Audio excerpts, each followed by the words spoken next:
ওয়াজ করে কি হয়েছে বলেন? ঘোড়ার ডিম হয়েছে ওয়াজ করে। 3 বছর লোকটা মৃত্যুর যন্ত্রণায় কাতরাচ্ছে, আল্লাহ আমার মৃত্যু দাও, আল্লাহ আমার মৃত্যু দাও, আল্লাহ আমার মৃত্যু দাও। পচা অংশ পচে গলে পোকা পড়ে, তার কষ্টের সীমা নাই। কিন্তু সেখানে তো বাৎসরিক সব মাহফিল হচ্ছে, বড় বড় হুজুররা আসতেছে। ধর্মীয় রাজনৈতিক দিকে গেলাম না, ওনারা তো সবাই ওই কাতারে চলে গেছে, ওই আলাপ আমি করব না। যারা ধর্মভীরু মানুষ তাদের জন্য বলবো যে আপনারা ওয়াজ শুনছেন, ওয়াজ শুনে কি ফায়দাটা হচ্ছে বলেন? আপনার ঘরের পাশের মানুষ যদি 3 বছর ধরে পচে, আপনি আলহাজ হাজি সাহেব, হাজি অমুক সওদাগর, লাভটা কি বলেন? আপনার হজের কোনো মূল্য নাই। হুজুররা আসবে, হজ করার কথা 100 বার বলবে এখানে, কিন্তু আমি বলবো হজ করিয়েন না।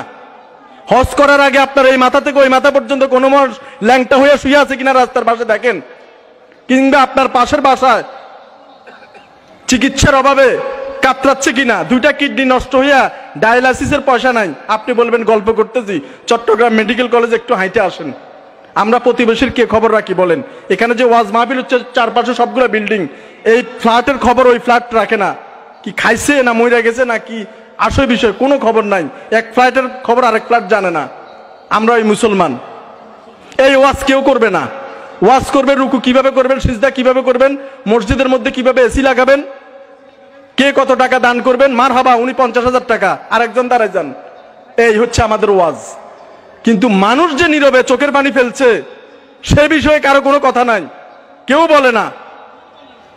এই মানুষগুলো যে বাচ্চা মারা যাওয়ার পরে কিংবা বাবা মারা যাওয়ার পরে, আপনার অবিশ্বাস হইলে মানবিক পুলিশ ইউনিট পেজ আছে একটা ফেসবুকে, যাইয়া দেখেন অসংখ্য মানুষ সকাল থেকে বিকাল পর্যন্ত মেডিকেলের বারান্দায় লাশ নিয়ে কাঁদতেছে।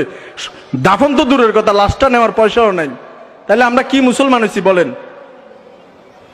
অথবা বিনা চিকিৎসায় আজকে সন্ধ্যার ঘটনা, চট্টগ্রাম মেডিকেল কলেজে বাবা জেলে, বাচ্চাটার বয়স হচ্ছে 6 বছর। বাবা মাছ ধরে আরেক বিয়ে করে চলে গেছে, 3টা ছোট ছোট বাচ্চা নিয়ে। একটা বড়টার বয়স 6 বছর ছেলে। এই নাভিটা পৌঁছে নাভির পাশ দিয়ে পায়খানাগুলা বেরোচ্ছে এবং ছেলেটা মৃত্যুসজ্জায়। প্রতিদিন তার ইঞ্জেকশনের খরচ আসে প্রায় 5,000 টাকা করে, প্রতিদিন 5,000 টাকা। ডাক্তার আশা ছাইরা দিছে, বলছে যে বাঁচবে না বাচ্চাটা। কিন্তু বাচ্চার মা এতটা নিরুপায় যে 5,000 টাকা তো দৈনিক খরচ দূরের কথা, 5 টাকা 1 কাপ চা খাবে, ওই 5টা টাকাও তার কাছে নাই। কোন রকম মানুষে যে ভিক্ষা দিছে ওইগুলা দিয়া বাচ্চাটা নিয়ে মেডিকেল পর্যন্ত আসছে। যখনই আমরা এটা পাইছি সংবাদটা, আমরা তাদের পাশে দাঁড়িয়েছি যে 5,000 না, প্রতিদিন যদি 50,000 টাকাও খরচ যায়, যে কয় লাখ টাকা লাগুক, সর্বোচ্চ চেষ্টা করবো আমরা এর চিকিৎসা করাবো। হায়াত মত আল্লাহর হাতে, এখনো চলমান আছে। আজকে 5 দিন ধরে চিকিৎসা চলতেছে। সন্ধ্যায় গিয়ে আজকে আপডেট নিয়ে আসছি, আগের থেকে কিছুটা ভালো আছে, তবে ডাক্তাররা এখন আশা দিচ্ছে না। কিন্তু বাচ্চাটা মরে যাবে জেনেও আমরা সর্বোচ্চ চেষ্টা করছি যাতে তার মা চোখ দিয়ে পানি না ফেলতে পারে যে আমার বাচ্চাটা বিনা চিকিৎসা মারা গেছে। ধর্ম তো হচ্ছে এটা। আপনি শুধু অমুক সাহেব টাকা জমছে আর হজ করতে চলে গেলেন, কি বাহবা পাচ্ছে।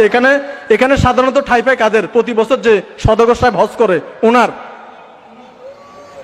আপনি মাদ্রাসায় 4টা গরু দিয়ে দিচ্ছেন, আপনার নাম হয়েছে হাজি সাহেবে গরু দিছে, কিন্তু আপনার পাশের প্রতিবেশী যে মানুষটা না খাই আছে, আপনার মানুষটা যে বিনা চিকিৎসা মারা গেছে, তার জন্য আপনারা কি করছেন? চট্টগ্রামে একটা বৃদ্ধাশ্রম নাই। আমরা মানুষগুলাকে সুস্থ করার পরে বেওয়ারিশ মানুষগুলোকে ঢাকাতে নিয়ে যাই, ময়মনসিংহ নিয়ে যাই। চট্টগ্রামের তো অনেক সুনাম। চট্টগ্রামের লোক আপনারা যারা আছেন, গর্বে আপনাদের বুকের ফাটা ফুলে যায়। দেখি বলেন না একজনে চট্টগ্রামে একটা বৃদ্ধাশ্রম আছে যেখানে যাই একটা মানুষকে 10 বছর থেকে চট্টগ্রাম থেকে বয়স্ক মানুষদের নিয়ে সুস্থ করে বাইরে নিয়ে রেখে আসতে হয়। চট্টগ্রামে রাখার কোনো জায়গা নাই। আপনারা এত বড় কলিজাওয়ালা লোক, কুকুর বিড়ালের মতো রাস্তায় মানুষ মারা যায়। আপনারা তো ইচ্ছে করলে চট্টগ্রামের এত সমাজসেবক, এত বড় বড় দানশীল ব্যক্তি আছে, এত বড় বড় আলহাজ মৌলবী মাওলানা আছে। চট্টগ্রাম হচ্ছে কি 12 আউলিয়ার দেশ বলে। 12 আউলিয়া বলতে আপনাদের কলিজাটা বড় হয়ে যায়। সেই 12 আউলিয়ার দেশে কি করছেন বলেন? এমন কোন একটা ঘর আছে? আমি অনেক জায়গায় ঘুরছি ভাই, আমার একটা কেউ ঘর ভাড়া দেন, যে পোকা ধরে যে সমস্ত মানুষকে, ওই মানুষকে নিয়ে আমি ওইখানে রাখবো, ওইখানে চিকিৎসা করব। বাংলাদেশে তো বেওয়ারিশ হাসপাতাল নাই। চট্টগ্রামের কোনো জায়গায় আমাকে ঘর ভাড়া দেয় নাই, যে যখন শুনে যে পচা পোকা ধরা ক্যান্সার আক্রান্ত লোকগুলো এখানে নিয়ে আসবো তখন আর আমাকে ঘর ভাড়া দেয় না। এটা হচ্ছে আমাদের চট্টগ্রামের 12 আউলিয়ার মাটি। আর এই 12 আউলিয়ার যে ওরস যারা আছেন যে বড় বড় পীর ফকির যারা আছেন, এটাই হচ্ছে আমাদের নমুনা। কি লাভ এই সমস্ত বড় বড় ওয়াজ মাহফিলের? সন্ধ্যা থেকে সকাল পর্যন্ত আপনারা বসে ওয়াজ মাহফিল শুনতেছেন, কিন্তু কাজের বেলায় কিছুই না, সারা দিন দোকান করতেছেন।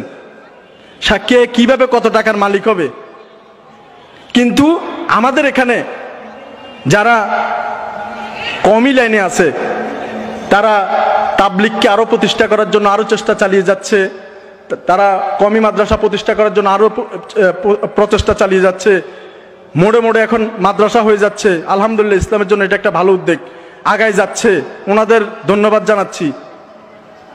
যারা জশ্নে জুলুস করে, ওনারা প্রতি বছর দেখি যে মিছিলটা লম্বাচ্ছে, আরো লম্বা হচ্ছে, অনেক টাকা পয়সা খরচ হচ্ছে, ওনাদেরকেও ধন্যবাদ। আপনারাও কাজ করছেন, আগায় যাচ্ছে, মানুষ তো বাড়তেছে ইসলামী লাইনে।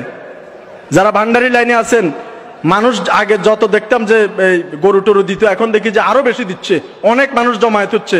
হ্যাঁ, ভান্ডারি লাইনেও অনেক উন্নতি হচ্ছে, সব লাইনে উন্নতি হচ্ছে, কিন্তু প্রকৃত অসহায় যে মানুষরা, তাদের জন্য কিচ্ছু হচ্ছে না। মানুষের মধ্যে মনুষ্যত্ব মরে গেছে, কিন্তু কে কোন আকীদাতে আছে শুধু ওইটারে টানতেছি আমরা। কিন্তু আমাদের ভুলে যেতে হবে, আমরা সবাই মুসলমান, আমরা সবাই একই ছাতার মানুষ, সবাই আল্লাহর কাছে যাব। আমাদের চেষ্টা হবে অসহায় মানুষের জন্য। আমরা যা কিছু করব অসহায় মানুষের জন্য করব, আল্লাহকে রাজি খুশি করার জন্য। পৃথিবীর সবচেয়ে বড় ইবাদত, আমি যেটা আমার ব্রেনে মানি, স্রষ্টার সৃষ্টিকে সেবা করা হচ্ছে পৃথিবীর সবচেয়ে বড় ইবাদত। আপনি নামাজ, রোজা, হজ যাই করেন, একজন মানুষ যদি আপনার সামনে বিনা চিকিৎসায় মরে যায়, আমি জানি না, আমার মতে আপনার হজ কবুল হবে না, আমার মতে আপনার নামাজ কবুল হবে না, আপনার ওয়াজে বসা কোনো কথাই কবুল হবে না। আপনারা সবাই এখানে বড় বড় হোটেলগুলোতে খাচ্ছেন, হোটেলের বাইরে যে অসংখ্য মানুষ দাঁড়ায় আছে, কোনোদিন কি জিজ্ঞাসা করছেন মেজবান খাচ্ছেন? চট্টগ্রামের ঐতিহ্যবাহী খাবার মেজবান। মেজবান, আমার ধারণা মতে মেজবান হচ্ছে যে বাবা মা মরে গেছে, তাদের যাতে সোয়াব যায়, এই গরিব দুঃখী মানুষকে নিয়ে এসে খাওয়ানো। কিন্তু মেজবান হচ্ছে কি, বড় বড় যত হোটেল আছে, সব হোটেলের মধ্যে 500 টাকা, 800 টাকা, 1000 টাকা মেজবানের প্যাকেজ। আপনারা বন্ধু বান্ধব যায় মন ভরে মেজবান খাচ্ছেন, অথবা কমিউনিটি সেন্টারে বাপমাত দেওয়ার জন্য মেজবান দিচ্ছেন, প্রাইভেট কার নিয়ে সেখানে ঢুকতেছে খাওয়ার জন্য। গরিব মানুষ কেউ এখানে ঢুকতে পারে না বড় বড় কমিউনিটি সেন্টারে মেজবান খাওয়ার জন্য। এটা হচ্ছে আপনাদের চট্টগ্রাম। এই জন্য বড় বড় হুজুরের ওয়াজ না শুনা, কিচ্ছা কাহিনী না শুনা, উপরওয়ালা যেভাবে সন্তুষ্ট থাকবে, আল্লাহ যেভাবে রাজি খুশি হবে, সেই কাজ করেন। কোনো মানুষ যাতে আপনার আশপাশে বিনা চিকিৎসায় না মারা যায় ধুকে ধুকে। কিডনি নষ্ট, অনেক মানুষ আছে 2টা কিডনি নষ্ট, একবার ডায়ালিসিস করতে সর্বনিম্ন মেডিকেল 5000 টাকা লাগে। আরে ভাই, এক মাসে অন্তত 25,000 30,000 টাকা বেতন পান, এক মাসে অন্তত একটা ডায়ালিসিসের পয়সা দিয়ে দেন না। এত পয়সা দিয়ে কি করবেন? চট্টগ্রামের প্রত্যেকটা বিল্ডিংওয়ালা লোককে জমিদার বলা হয়।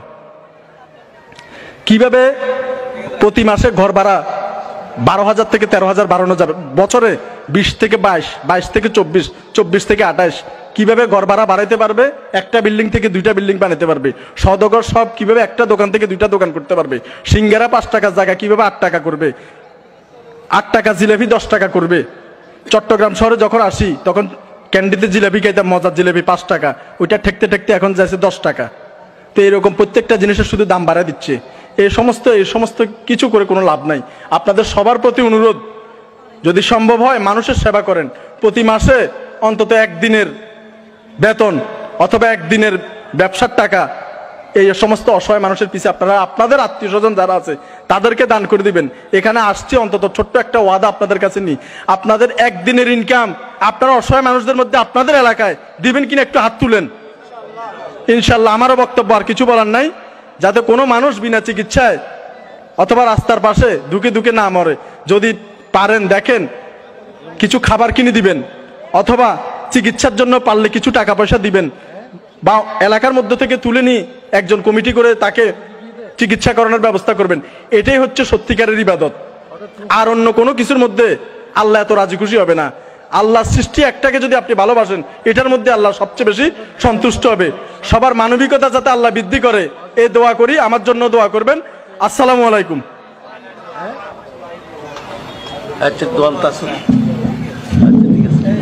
মাশাআল্লাহ, ধন্যবাদ জনাব মোহাম্মদ সৌদর হোসেন ভাইকে। বাস্তবসম্মত তার বক্তব্য উপস্থাপন করার জন্য মোহতারাম হাজিরিন